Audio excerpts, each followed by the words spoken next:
Access. Hello and welcome to H3 All Access. I'm your host, Nellie Gonzalez. Thank you for joining us. You know, from time to time, we get requests to cover or to be a part of a special event. This show is about one of those moments. You know, we were given the opportunity to help make a difference in a young person's life by giving them the information they need to help them succeed in life. That means a lot of you out there watching us right now. So no matter where you plan to go to college, the message is, if you can dream it, you can become it. We caught up with Mr. Roy Lopez at Texas A&M University and some of his amazing students to talk about their stories. Take a look. Welcome y bienvenidos a Texas A&M University. Gracias and get them. Texas A&M has changed from where I started back in 1978. There were very few Latinos on our campus, and when you walked in class, you were probably the only Hispanic in that whole class. But as the university is growing and growing and growing and growing, we're seeing a little, just jumping in 2% to 3%, and then all of a sudden, now you're seeing that 13%, you know. You're seeing Latinos come in my heart, I would love to see it at 25%. I've been in the education field now for around 20 years plus. To me, I think the benefit of being an educator and part of a community leader is that anybody's dream can come true, and I'm a prime example of that. The more people that we get educated, the more we benefit, because that child, when that child graduates from the university and when they get married and have children, most likely their children are going to go to college. It's because their dad or their mom's going to say, I went to college, so I want you to go to college. Because see, that's never happened in the first generation. It's because mom and dad never went to college and their parents never went to college. So what we need to do is break that and start the new tradition. And that's why it's so near and dear to me, is that what I'm trying to do is that child deserves an education. There shouldn't be anybody out there left behind. And no excuse to say that there's no money. I can't go to college because there's no money. There's money out there. You just got to work for it. We want to make that dream come true, and how do we do it? It takes effort from the whole family. It's not just the teachers and the counselors that need to do the job. It's the job of the parent and the people out there that educators that believe that, you know what, I'm not just getting a paycheck, I'm doing it because it comes from my heart to see a child get that education. One of the biggest problems, and I close my hand, is that among Hispanics, it's that comfort zone. We don't want to leave that comfort zone, and parents don't want to have their children leave that comfort zone because we're like, oh, no, we got to see what you're doing.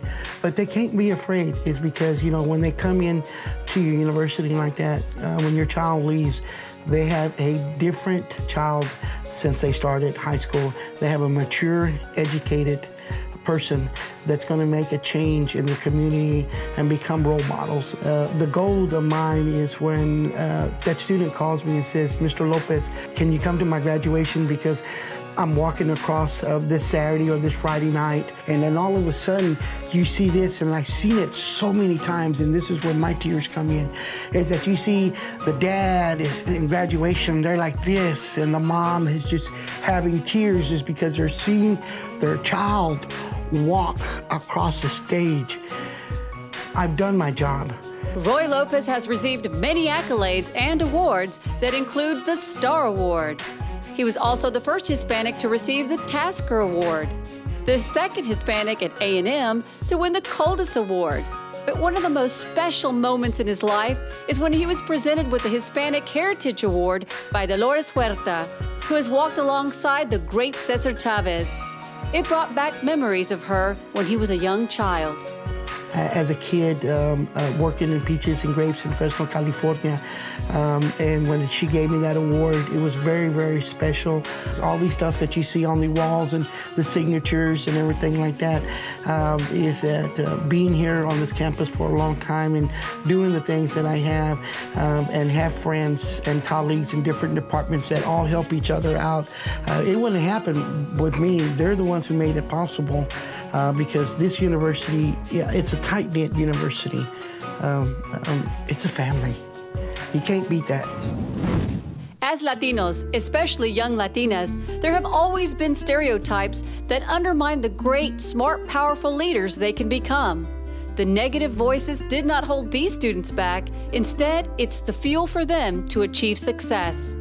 As a first-generation Latina, a lot of people think that you won't succeed and that you will not pass your classes, but that is wrong. This university has helped me confront so many obstacles. Some of those obstacles were people telling me, oh, you're not gonna graduate, you're gonna get pregnant, you're gonna meet someone, you're gonna get married. Being a Latina, first one in the family of 32 grandkids, I'm the first one to come to A&M with all my entire tuition paid for with a Bill Gates scholarship.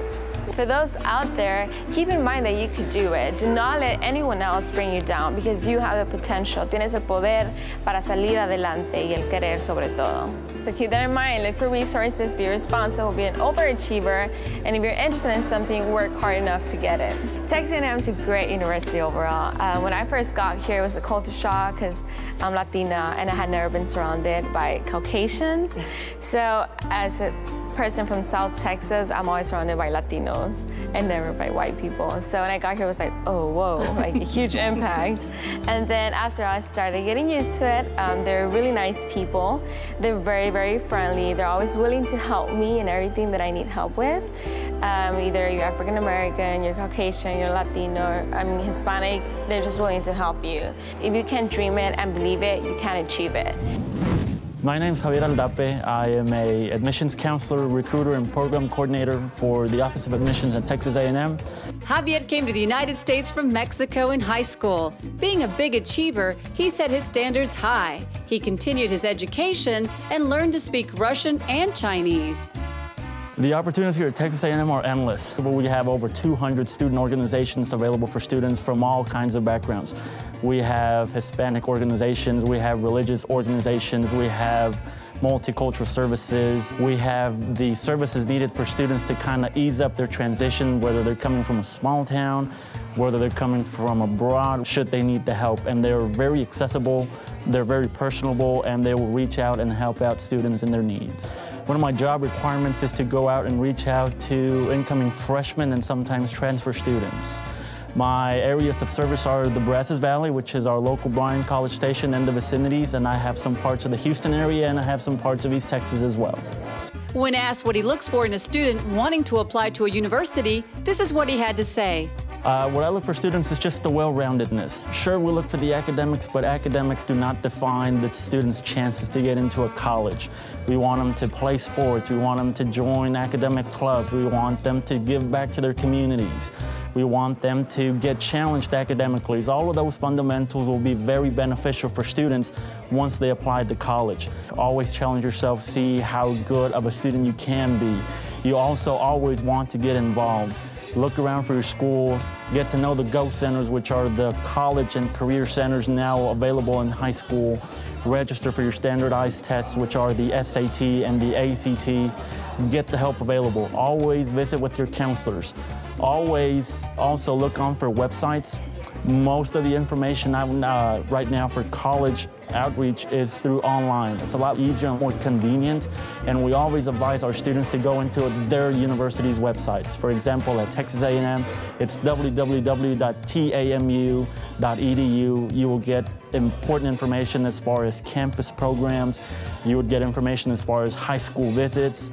You would get application workshops, and we encourage all of our students, regardless of their grade level, to always come in and be prepared for what's ahead for them. Since being founded in 1876, Texas A&M has undergone many changes throughout the years. But one thing that has always been constant is their Corps of Cadets that are the backbone and heart of the university. Their motto, they don't lie, cheat, or steal, or tolerate those who do. Howdy, my name is Brian Fernando Parra. I'm the loudest and proudest member of the Fighting Texas Aggie class of 2013. Hey, whoop! I didn't figure out that I wanted to be an Aggie until about my senior year of high school. When I was 18, my original plan was to go back to New York But eventually, after some time, it kind of grew on me, the whole Texas thing, the whole Texas culture that went along with it. It took one high school visit from a member of the Corps. Once I saw that uniform, that's something that I decided that I wanted to do when I went to college. Texas A&M started off as an all-male military institute back in 1876. Currently, it is 2,200 cadets strong. Half of those cadets end up joining the military afterwards. The other half, like myself, we just joined the Corps for that leadership experience. It's intense training throughout the time, a lot of disciplines you have to learn along the way. A&M is one of the largest military ROTC programs in the nation. These senior boots are something that make the Corps distinctive from any other ROTC program in the nation. Pretty much you work 4 years to get to wear these boots, and it's just some of the things that keep you going within the Corps, as rough as it may be sometimes. When I was a freshman, I was a part of the freshman drill team here at Texas A&M University. Pretty much every year it starts off with a brand new group of freshmen being taught. They have about 5 months to prepare. They go down to the University of Tulane in Louisiana, and they win competing against different military institutions from all across the nation, Norwood to Citadel, West Point, and we pretty much compete against other programs that have seniors and juniors where they have been practicing for multitudes of years, as opposed to freshmen that have literally been training for 5 months. A lot of the school's traditions stem from the Corps of Cadets. They call us the keepers of the spirit and the guardians of tradition. I believe that without the Corps, a lot of these traditions would die. On April 21st each year, on the anniversary of the Battle of San Jacinto, Aggies gather together wherever they are to commemorate fellow Aggies who have died during the year. The tradition was begun on 21 April 1903. Silver Taps is a tradition on the first Tuesday of the month where Aggies gather in front of the academic building to commemorate Aggies who have died during the past month, and muster the collective commemoration of those who have passed along the way. Muster isn't just here at Texas A&M, it's collectively in all parts of the world, wherever you have a collection of Aggies. The Century Tree is this distinctive tree in the heart of campus where you'll see a lot of engagements throughout the year, especially as a senior in the Corps. That's where you have all your senior buddies just lined up with their sabers, forming an arch, and then the bride-to-be will go down and she'll meet her soon-to-be husband at the end of the tree. Midnight Yell is personally one of my favorites. It's a celebration for the team right before each home game. And the biggest thing of Midnight Yell is you get to bring a date. Like they say here at Texas A&M, it's a spirit that never be told, something that you can't understand. From the outside looking in, you can't understand it. From the inside looking in, you can't explain it. I believe Texas A&M is an institution where it prides itself on its core values, leadership, selfless service, and people that come here have this joy and this pride to just serve their community, serve others, and that's something that I didn't get a feel for at other places. The Aggie ring is probably one of the most distinctive ways to identify an Aggie in any part of the world. That ring itself is probably one of the most important keys to networking here at Texas A&M University, just because even from the very beginning, that ring hasn't changed much. And you can tell automatically it has this difference between all other rings from all other universities. The first thing that I would advise is figure out what you want to do when you get here. You do a little bit of your research, you figure out what interests you, what do you want to do. The Corps does a lot to prepare you, to surround you with people that'll help you in your specific major and specific skills. Their priority is to help you graduate here from Texas A&M University. We were truly saddened by the news that 2 freshman Corps cadets, Amy Pacheco and Miguel Hernandez, were killed in an auto accident the day we had these interviews. May they rest in peace. Never fear new challenges. These next 2 freshmen give pointers on how to be ready to go when beginning your first year at any university. My name is Denise Martinez. I'm a freshman, class of 2016 here at Texas A&M. I think if you want to make a difference in your life personally, Texas A&M is a great place to be at. I love it here. Everyone's friendly. And I think just being educated and just being well-versed in what you want and knowing that, be inspired, just go for it, you know. I think at the end, we're the ones who are benefited, and I think that's great. It's kind of scary, you know, especially if you come from a class that's very, 14 class at 300. year that I was graduating class, and then you come to thousands of people around here and you just feel like another person, just one other person. But I think it's about getting involved. It's about being strong and confident, knowing what you're going for every day. And I think that's the vision that inspires me to keep going every day. And it's not as scary at the end. If you need help with financial issues, we have the financial aid office. They're really great and helpful. Little services that this school provides for us, the writing center.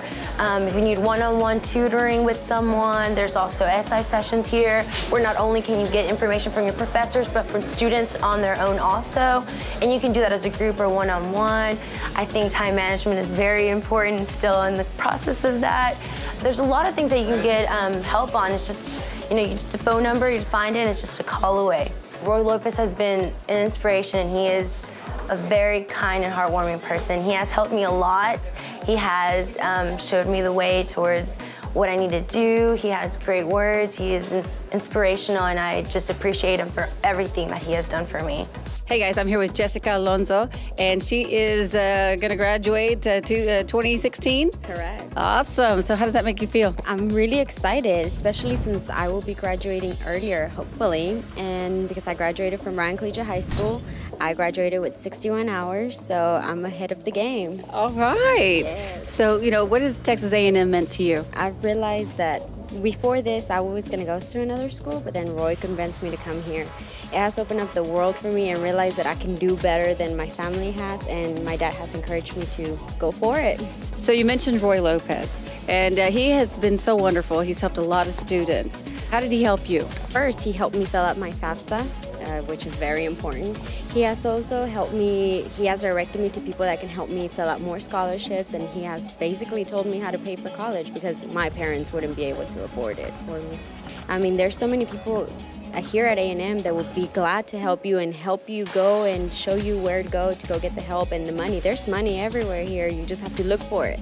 So tell me, have you made some really great friends here at Texas A&M? Yes, I have made great friends here. One of the most important days in an Aggie's life is when they get their ring. And I know you're going to get your ring soon. Yes. Are you excited? I'm so excited to get it. I will be getting it very soon, maybe next semester, since I'm ahead of the game. I'm the first one to go to college and the first one to actually graduate from college. It just marks that point in my life where I'm really making it happen. So I'm really excited for that day.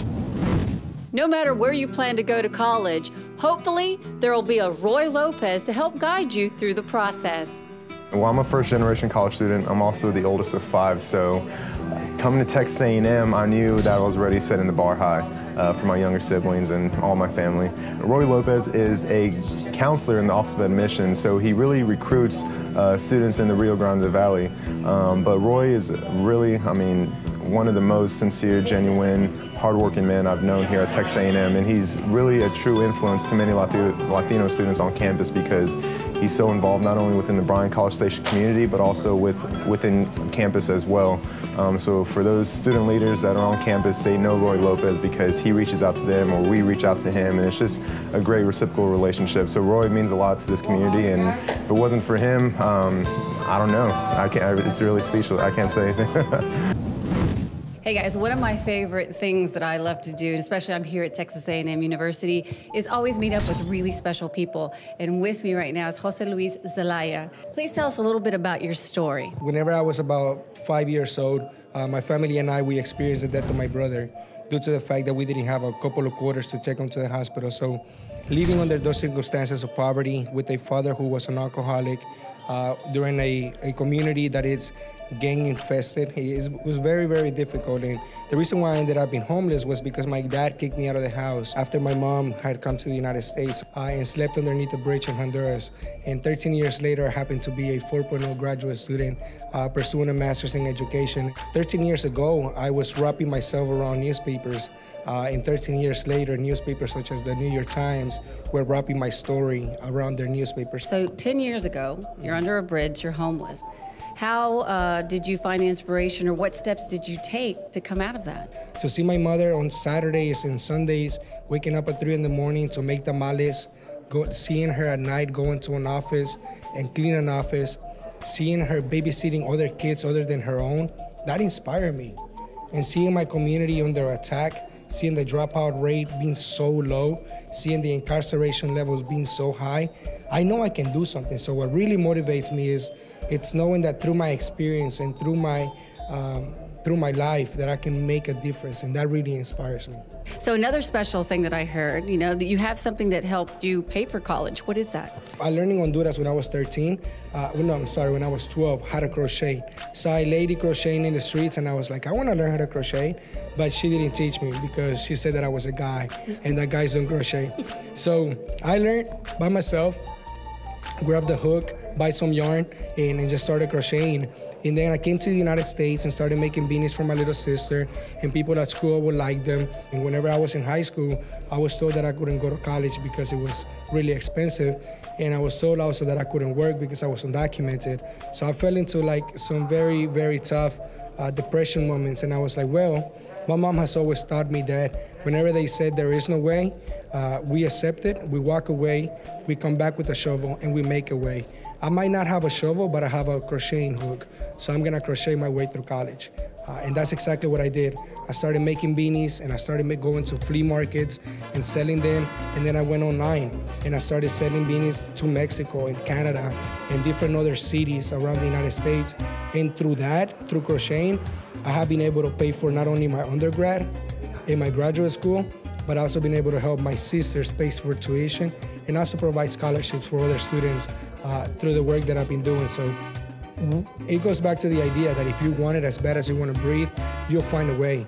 Who were some of the people that inspired you, that gave you your first opportunities? Bobo, God. But after that, I think that there has been key people in my life, like my 8th grade teacher. She was the first individual that told me that I could become somebody. She was the first person that called me college material. Throughout, I met counselors, I met coaches, I met spiritual leaders, and I met amazing people such as amazing journalists like Sacha Preto that gave me the opportunity to showcase my story in Despierta America and other outlets, and that has been, I have learned humility from them, I have learned passion, but mostly I have learned that if you believe in yourself, that you can get things done, and that's what they taught me. They taught me to believe in myself and never tell myself that I can't do anything. Now you're here, Texas A&M.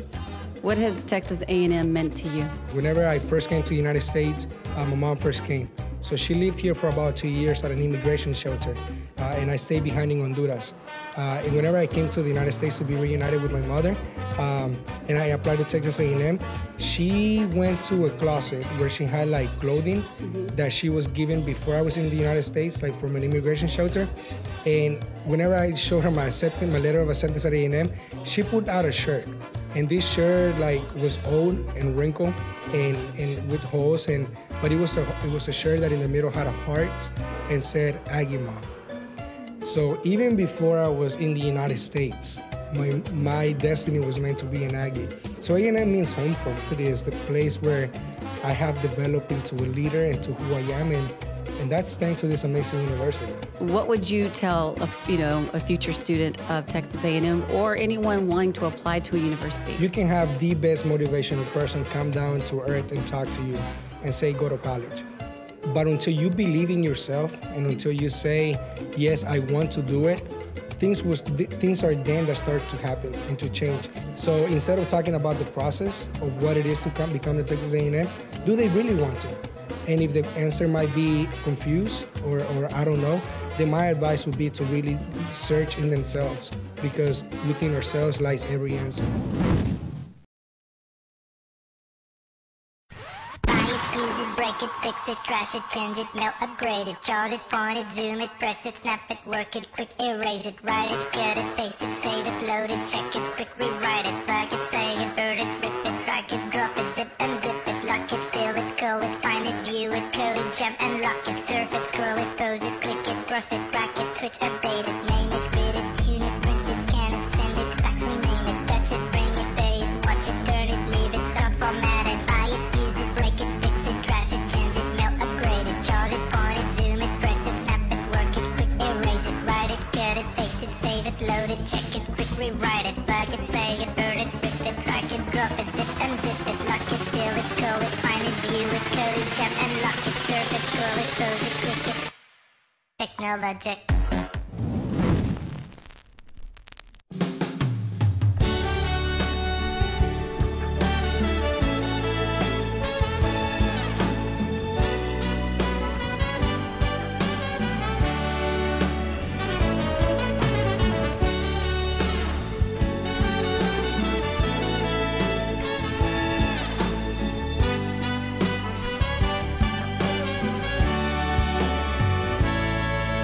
Desde hoy he prohibido a mis ojos el mirarte de nuevo a la cara.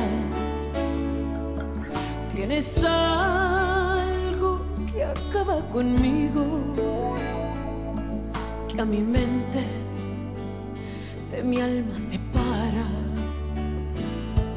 Tengo que renunciar a quererte antes que ya no tenga remedio. Si mi vida dejara tu suerte, mi camino será un cementerio. Y basta ya de tu inconsciencia, de esta forma tan absurda de ver a diario como echas a la basura mi corazón. What positive message would you give our viewers, especially our young viewers, about how important it is to give back? I would say, you know, Joe and I came from a poor neighborhood, and you know, there's nothing that we cannot do. You know, who would think that a poor boy from the barrio would be sitting in the Texas Senate right now, or a poor boy from the barrio opening up his, you know, 5th, 6th restaurant, whether male or female, doesn't matter. It doesn't matter. And just say they follow their dreams. I mean, it's out there. All they got to do is just number one is education. Okay, follow your education first, then you can do whatever you want.